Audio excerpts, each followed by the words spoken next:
Does Franz Kafka use capital punishment as an allegory for religion? I discuss this and more on today's episode.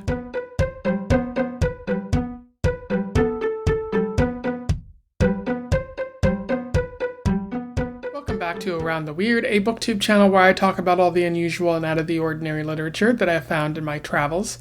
Today, I want to talk about a short story because it is Short Story Tuesday, and I have a bit of an interesting one from an author that I'm surprised I haven't reached sooner. Today's short story is all about capital punishment and colonies. I am referring to In the Penal Colony by Franz Kafka, which was originally published in 1919. I have a feeling that Franz Kafka is a more well-known author, at least in Western civilization and whatnot. But for those who don't know, Franz Kafka was a German writer who lived between around 1880 and the early 1900s. He died pretty early, around 40, unfortunately, because he had tuberculosis, which isn't very good. But he was known for writing books and short stories. Probably the most famous, which I haven't read yet, but I really need to, is The Metamorphosis, that classic story where Gregor Samsa, I believe is his name.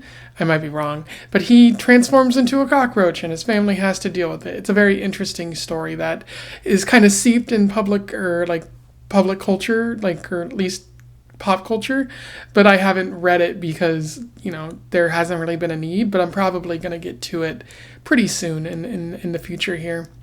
Kafka was known for writing stories that were deep in a little bit of realism, but also the metaphysical, sort of magical realist type stories. After all, a man transforms into a cockroach and whatnot.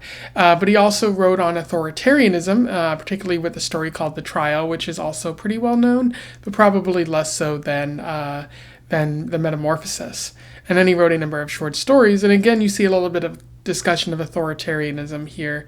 It's really interesting because Kafka was writing about this in the around the time of World War I, so he didn't really see what Germany was going to become with the rise of the Nazi regime.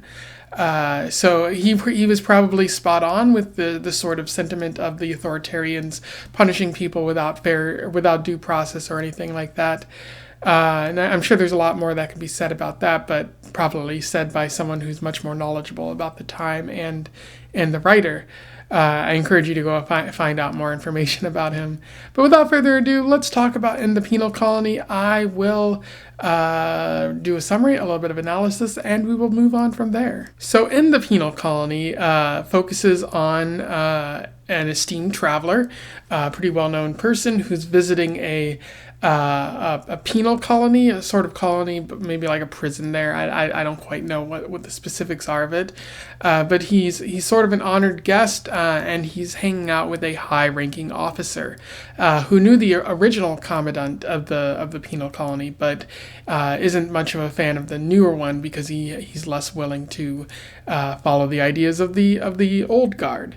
One of the things the officer is excited about is that there is an execution planned, and he is showing the traveler the torture device, the execution machine that they plan to use on a condemned prisoner. And the condemned prisoner and the traveler watch as the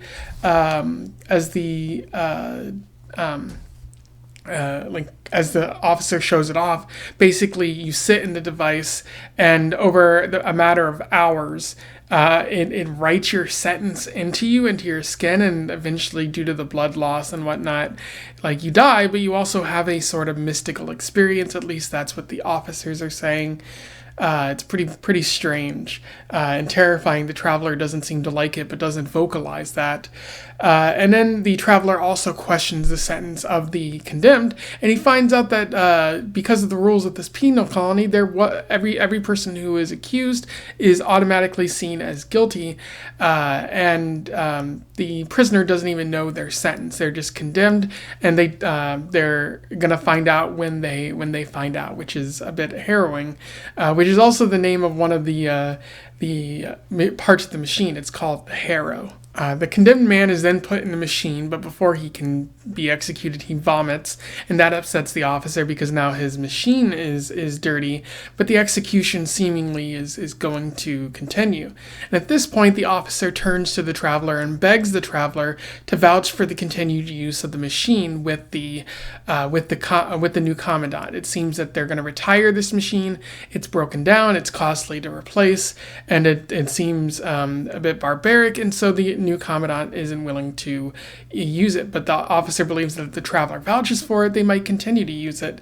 However, the traveler doesn't like it, and so he's not going to, or they're not going to vouch for it. And this upsets the officer to the point where they just pull out the condemned prisoner, they stop the machine, and then they themselves get into the machine, much to everyone's horror. But because the machine is old and kind of broken at this point, the officer, like, it breaks, and it just sort of kills him right away. So he doesn't really get that religious experience that he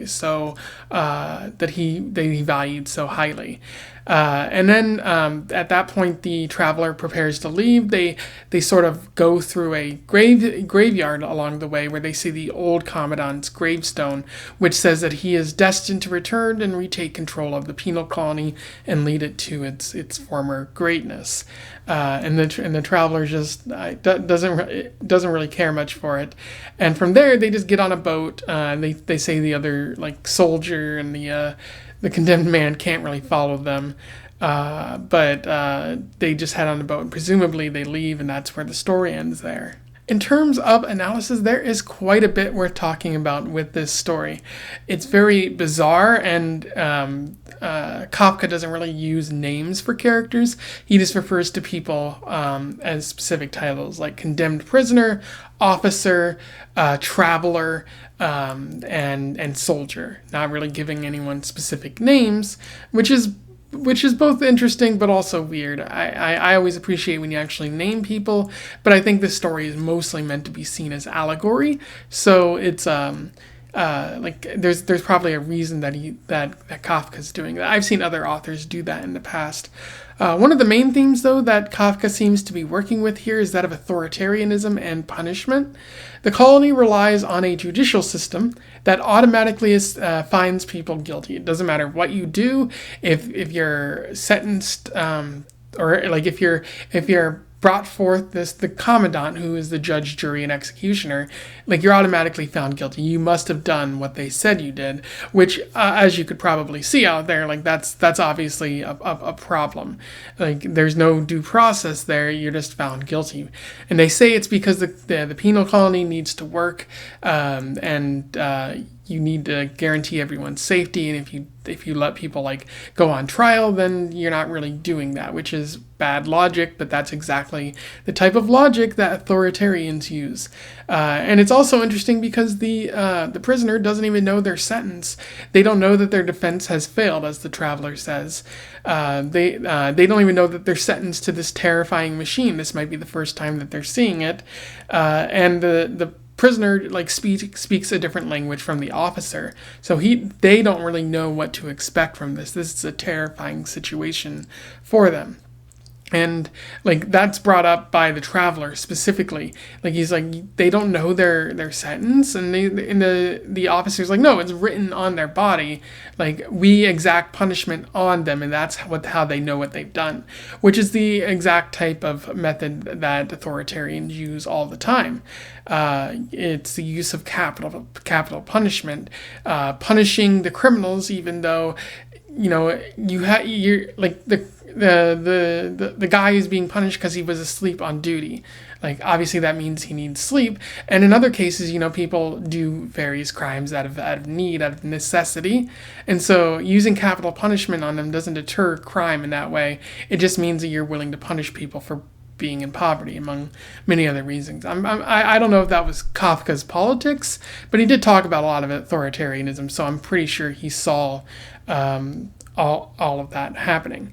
And then again, this is a colony where all of this is taking place, which is important because these are outsiders coming in and then saying, we rule this territory now, and we're going to exact our form of justice, our laws on you, even though you might not have the same system of laws. And so this torture machine, this essentially like death machine, or like capital punishment machine, exists really to keep the locals in line.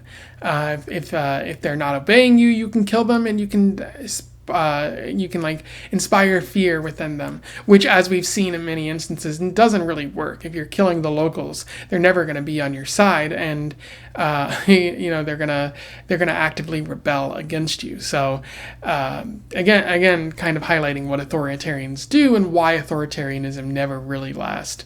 It might have a short-term stay, but it's not going to be there in the long term, especially if you're killing the locals. And all of this ultimately relies on the complicity of the traveler. The traveler, and many other travelers as well, who see this machine, could say, I don't want this system in place. I don't agree with it. I have to complain to someone to get this stopped. But you see some of the internal monologue of the traveler, like, I want to stop it, but if I say something, it might cause a scene. It might upset some people, and I don't exactly want that. And it's only when the officer directly says to him, "Can you tell the commandant that this works? Can you support it so that we can keep it going?" Only then does a traveler say something. But of course, like authoritarian punishments like this work because they don't ask you. Like, they rely on people not speaking up about it. And so if you don't want a system like this to take place in the first place, you have to speak out. You have to fight against it, even if it is unpopular to fight against it. And Kafka also seems to be touching upon religion here. Other critics have pointed it out, and I can see it a little bit, but I think those other critics have a better eye for it. The officer in this story associates the old commandant and the machine with mysticism, saying that they have the old diagrams of the machine, and it's wonderful and beautiful, and it causes a religious experience if you were to go through this type of torture. And so he holds the commandant in high regard, saying that he had vision and whatnot before he died. And so kind of placing him on a pedestal like you would in a religious system. Again, the old diagrams can be seen as religious text. And the officer, once they're told, no, you can't keep this machine going, they sacrifice themselves to the machine in order to experience that mysticism, that religious experience, the beauty of the machine, only to realize that that's not what they're getting. They just die, just blunt for them. No religious experience, just death. Kind of realizing that there is no glory or paradise for them waiting. It's just this life and nothing else. Perhaps that's what Kafka is getting at there. And you also see this at the end of the story, where the traveler goes to the graveyard, and on the gravestone there's a note that says the old commandant will be resurrected one day. And you see the biblical allusions there. Mostly the New Testament, I believe, because there's that association that Jesus will one day be resurrected to save the people and begin the rapture or whatnot. And so there's the belief that the old commandant will do the same and save the penal colony, which is a very insane kind of mindset. What kind of colony was this old commandant running? What did he do to these people and these fellow soldiers? They're all damaged beyond repair, and the colony itself is probably not doing too well because of these fanatics that were running the show. And that really shows how it shows another way how colonialism has seeped into the colony, because the colony might not have that sort of Christian religion or sense of mysticism within it, but now it does. Prior to it, it was probably its own system, but then they instilled their own beliefs when they came in and took over control. And what you ultimately have is these true believers sort of running the show. And when someone steps in and takes control who isn't a true believer, they're seen as a terrible person, which the officer believes the new commandant to be an awful human being for not continuing this system of punishment. It costs too much, and it's you can't pay too high a price for this sense of mysticism. There are these types of people in colonies, true believers not only of this religion, but you could also say true believers of the colonialist cause. If we aren't here keeping the rabble down, if we don't put them in line, then they're never going to be able to govern themselves, even though they were probably doing a fine job before. It's just they didn't have our form of civilization, which you've seen a lot throughout history. And I fully believe that Kafka is getting at that here, showing how, this weird fanaticism with religion doesn't benefit a lot of people, and in fact leads you to harm yourself in the end. Anyway, those are my thoughts on In the Penal Colony, a very solid short story. I hadn't read Kafka before, but I'm very glad that I did, and I'm very much looking forward to probably reading The Metamorphosis and maybe The Trial in the future, especially because I've heard so many great things about them, and I should finally experience it rather than just like sitting in that culture of knowing bits and pieces about it. If you have anything to say about my review here or this short story, let me know in the comments below. I would love to hear from you. Otherwise, don't forget to like, share, and subscribe so that more people can find out about this short story or this author if they don't happen to know about either, or one or the other. Or until then, I wish you the best of luck in your weird and colonialist travels. Hopefully not colonialist travels, but farewell.